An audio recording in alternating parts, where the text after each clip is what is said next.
Mind the gap.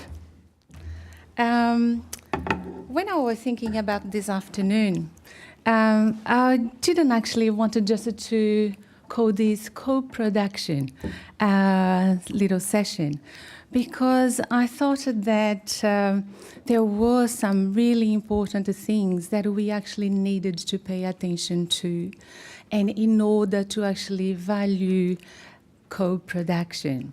So I thought that minding the gap would actually remind us of many things that we needed to be thinking of. So that's why, what are we thinking and talking about when I'm saying minding the gap?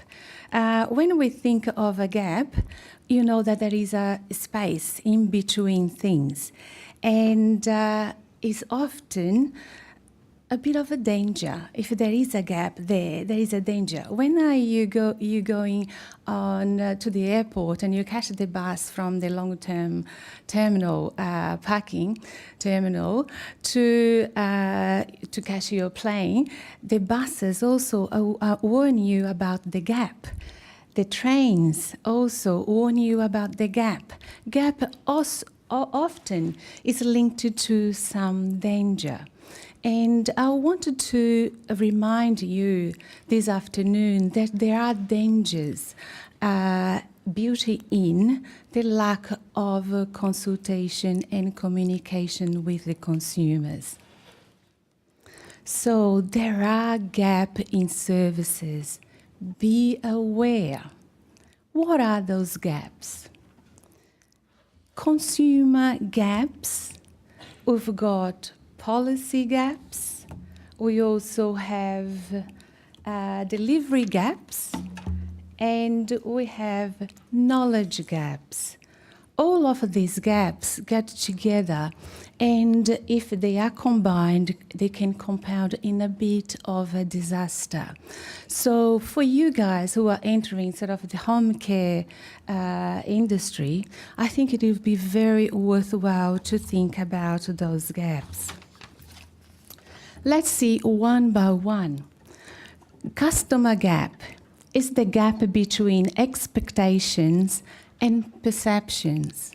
The expectation of a consumer is one that they dream of, they think of, and then the perception is actually the view of them when they receive the service.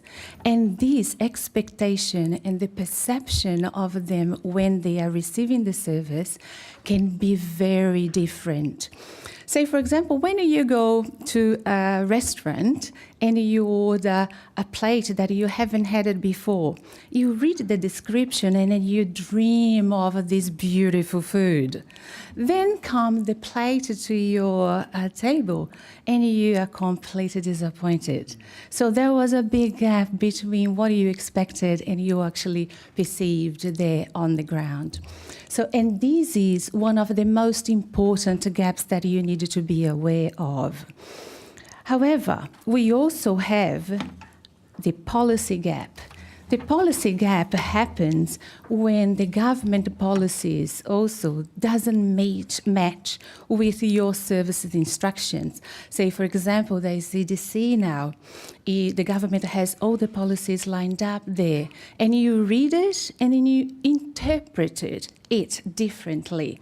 So you end up with a service that it is not exactly what the government was wanted to have on the ground.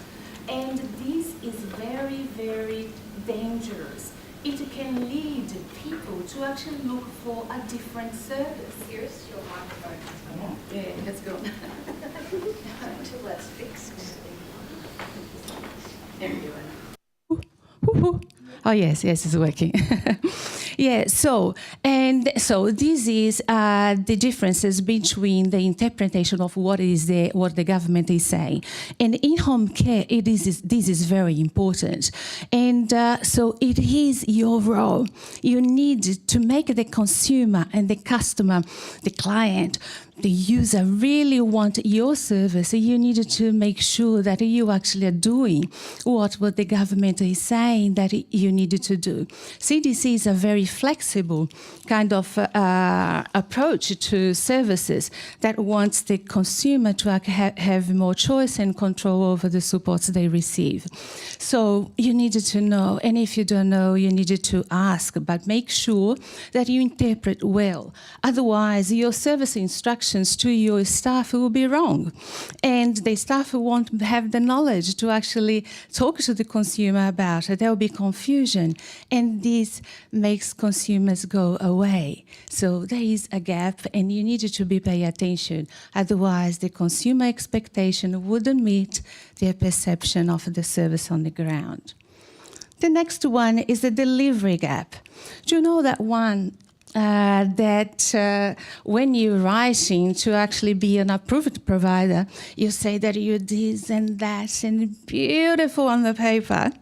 But then when you are on the ground delivering the service, your staff don't do what you said that they would do. And this is the delivery gap. It is very important to notice that, because your consumers need to see the coherence on what you say that you do and what you do on the ground. Otherwise, they are going to go away. So there's another one that I wanted to focus quite a lot on. And this is, let's try. Oh, it's working. Oops. Thank you, Jonathan. Yes, so the knowledge gap. The knowledge gap is the one, guys, that you can actually really do something about it, and it would give you a lot more leverage. This is the differences between the managed perception, the perception of what is the need out there, and actually the consumer's expectations. Sometimes these really go sort of in opposite directions. And it is not very difficult to actually find that, because we come sort of as professionals, we come with all of that knowledge, and we think that we know, we've studied so much, and we actually want to support the consumer. And most of us are in this business because we really want to be in. So we come with that really great willingness to do this, but then we have never checked with the consumer what they actually really want. And this is where I want you to actually come out over here this afternoon with some ideas on how you can actually bridge this gap, knowledge gap. And so why I'm saying all of this to you, and it is actually very important, because not only because it would help you to attract your users, and despite the fact that the users is actually the reason of your business and your services, but also it has an organizational kind of a benefit. And these are, it reduces the risks, because you would actually know what is out there, what the organizational risk. You can invest on what it is the need that is out there, what the customers want. So reduce your risk of losing dollars. It actually helps your business grow, because you'll be targeting the need that is out there. And as Daya was saying, you need actually to get to know your market. You need to get to know your consumer. And if you do that, your business will grow. Increase efficiencies, yes, obviously increase efficiencies, because you will actually be investing dollars on exactly what it is needed, on what people wanted. Increase the affinity. You know that in any business, anywhere, wherever you go, decisions are often made on an emotional basis. There is a lot of the rational thinking, but the emotional side also plays a lot of emphasis in these kind of decisions.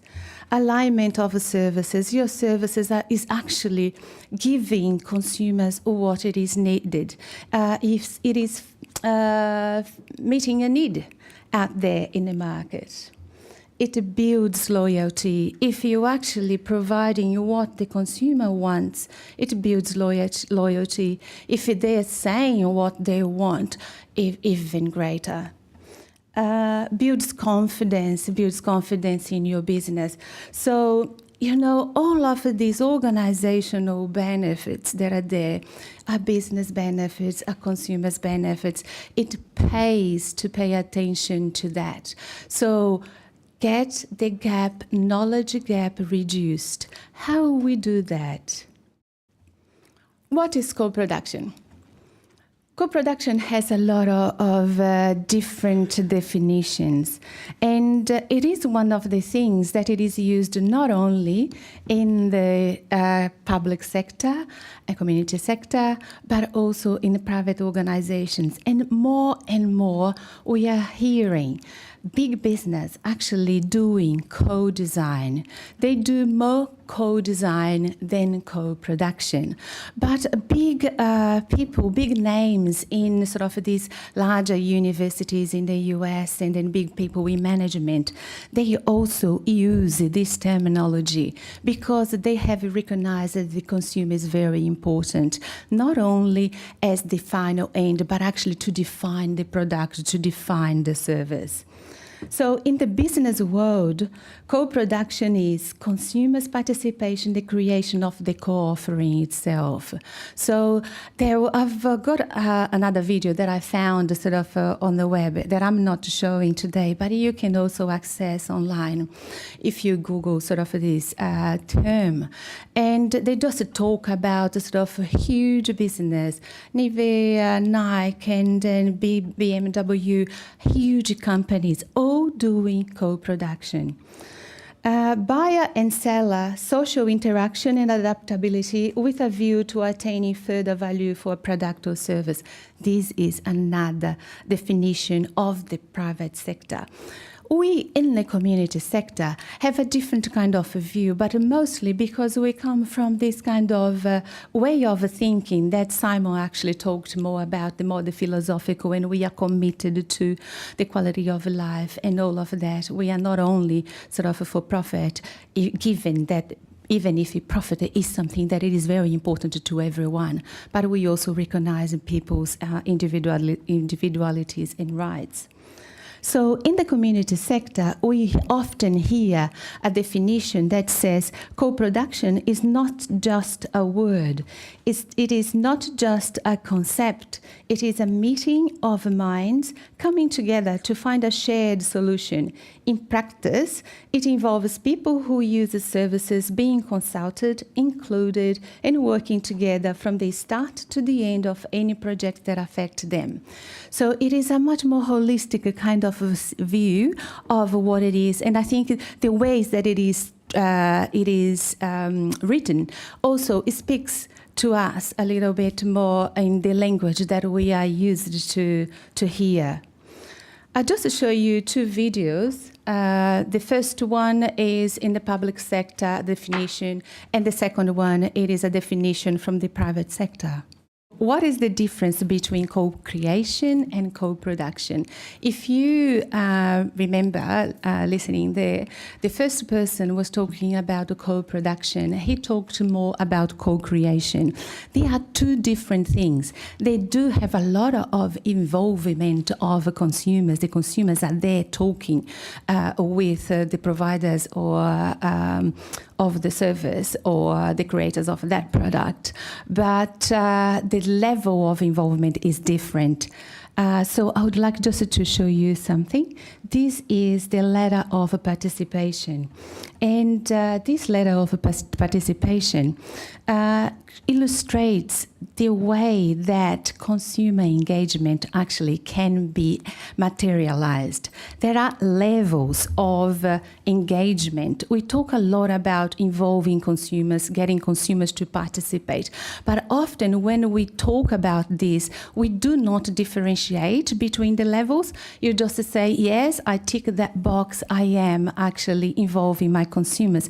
But you actually don't really articulate very well at what level. And this is very important because at the bottom, you can say that participation comes from zero or no participation at all, from that is manipulation, through to sort of really helping to making the decisions. And there, up there is where co-production is. Co-creation is also helping to make some decisions, but it is only on designing. People also call co-design. Co-design and co-creation are very participative, integrative of people, but there are other levels that we are more accustomed to. One of the things that I would like you to take today is that this ladder also could help you to actually move through to the full co-production.